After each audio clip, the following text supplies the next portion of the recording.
नमस्कार, मैं हूं मुस्कान और आप देख रहे हैं मीडिया नेटवर्क 24, जहां मिलती है आपको ताजा और महत्वपूर्ण खबरें। जानिए आज की कुछ खास खबरें। 50% मुस्लिम बाहुल्य मुरादाबाद लोकसभा की सांसद रुचि वीरा जी के दबाव में कमाल अख्तर को अखिलेश यादव जी ने मुख्य सचेतक के पद से इस्तीफा देने के लिए मजबूर किया,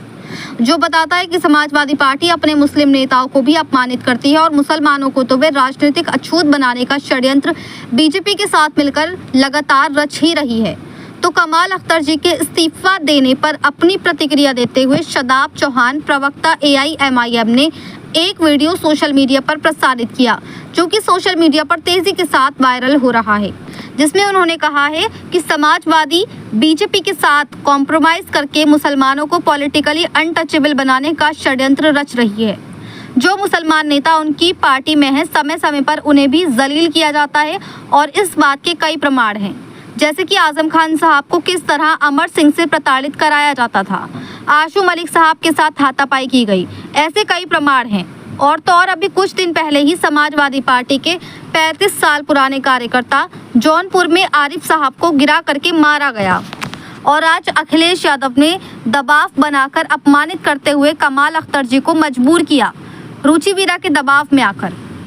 वहीं शादाब चौहान ने रुचि वीरा पर भी तंज कसते हुए कहा कि रुचि वीरा जो खुद 50% मुस्लिम बाहुल्य क्षेत्र से जीत कर आई हैं और इससे पहले किसी और दल में थी, तो जो पार्टी अपने ही पार्टी में मौजूद मुस्लिम कार्यकर्ताओं को अपमानित करता है और तो और वे लोग अपनी विधायकी बचाने के लिए समाजवादी पार्टी की गुलामी करते हैं। समाजवादी पार्टी कहती है जब मुसलमान पर अत्याचार होता है तो आप चुप रहो, वरना आपकी विधायकी खत्म हो जाएगी। इतना ही नहीं, जब कभी मुसलमान पर अत्याचार होता है, बुलडोजर का दुरुपयोग होता है, एनकाउंटर होता है, तो मुस्लिम सांसदों और नेताओं से ये कहा जाता है कि आप चुप रहो, उनके लिए आवाज़ मत उठाओ, या आपने आंदोलन की बात की तो आपको पार्टी से निकाल देंगे। और ये लोग पैसों के लालच में कुछ नहीं बोल पाते। लेकिन AIMIM इस कृत्य की कड़ी निंदा करती है और इस तरह से कमाल अख्तर जी को जो अपमानित किया गया है और उनके साथ अभद्रता हुई है, उनके प्रति हम अपनी संवेदना प्रकट करते हैं। इतना ही नहीं, शादाब चौहान ने यह भी कहा कि समाजवादी पार्टी मुसलमानों को अपना गुलाम समझती है और उन्हें वोट डालने वाला रोबोट समझती है, और जिस क्षेत्र में सबसे ज्यादा मुस्लिम आबादी वाले लोग रहते हैं वहीं समाजवादी पार्टी के विधायक और नेता मिलेंगे। मुरादाबाद से मोहम्मद समीर की रिपोर्ट। मैं तो शुरू से कह रहा हूं कि समाजवादी पार्टी सॉफ्ट हिंदुत्व के रास्ते पर चलकर बीजेपी से कॉम्प्रोमाइज करते हुए मुसलमानों को पॉलिटिकली अनटचेबल बनाने का षड्यंत्र रच रही है। जो मुसलमान नेता उनकी पार्टी में भी हैं, समय समय पर उनको भी जलील किया जाता है, अपमानित किया जाता है, और इसका एक दो नहीं में कई प्रमाण हैं। आपने देखा होगा कि किस प्रकार अमर सिंह से आजम खान साहब को प्रताड़ित कराया जाता था, क्या क्या नहीं हुआ, पार्टी तक से निकाले गए। मौलाना जावेद आबदी साहब को मंच पे धक्का दिया गया, आशू मलिक साहब के साथ हाथापाई की गई। अभी कुछ दिन पहले समाजवादी पार्टी के 35 साल पुराने कार्यकर्ता मुलायम सिंह जी के साथी उनमें से एक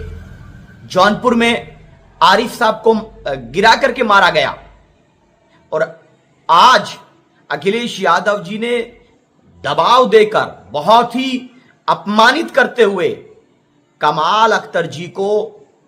मुख्य सचेतक के पद से इस्तीफा देने को मजबूर किया रुचि वीरा के दबाव में, जो अभी कुछ दिन पहले दूसरे दल में थी और जो 50% से ज्यादा मुस्लिम बाहुल्य वाली मुरादाबाद लोकसभा से जीत करके आई है। जब जो पार्टी अपने दल के मुस्लिम नेताओं को अपमानित करती है, उनके साथ न्याय नहीं करती है और उनको बोलने नहीं देती जब मुसलमानों पर अत्याचार होता है, या वो अपनी विधायकी बचाने के लिए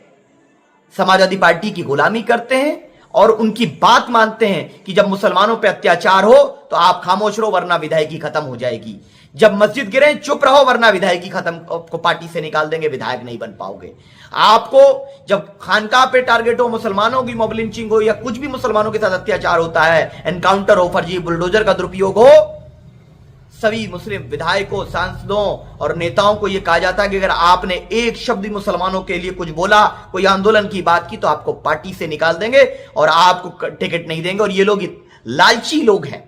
ये विधायकी और सांसदीय और पार्टी में बने रह करके पैसे के चक्कर में ये लोग कॉम्प्रोमाइज कर लेते हैं, मुसलमानों के मुद्दे पर नहीं बोलते। लेकिन हम कह रहे थे कि ये देखिए किस प्रकार षड्यंत्र है। याद रखिए, एमआईएम इस प्रकार के किसी भी कृत्य का निंदा करती है और इस जो अपमानित किया गया है, जो बदतमीजी हुई है कमाल साहब के साथ, हम उनके प्रति संवेदना प्रकट करते हैं। और इतना ही कहेंगे कि समाजवादी पार्टी मुसलमानों को राजनीतिक अछूत समझती है, बनाना चाहती है, मुसलमानों को अपना गुलाम समझती है, वोट डालने वाला रोबोट समझती है। आप देखिए कि जब उत्तर प्रदेश में 111 विधायक जीत कर आते हैं मुसलमानों की वोट की भीख पर, इसलिए मैं बोल रहा हूं क्योंकि जहां मुसलमानों की आबादी यानी कि बुंदेलखंड में हमारी आबादी कम है, तो वहां पर एक भी विधायक इनका नहीं है। कन्नौज में लोकसभा में 5 में से 4 विधायक बीजेपी के हैं, यानी रोहेलखंड मुख्य रूप से और पश्चिम का क्षेत्र जहां मुसलमानों की आबादी है, सेंट्रल है, तो वहीं पर इनके विधायक जीत करके आते हैं। तो 111 विधायकों में 30 से ज्यादा मुसलमान हैं। इन्होंने कितने नेता प्रतिपक्ष बनाए विधानसभा में? लोकसभा में नेता प्रतिपक्ष कौन है?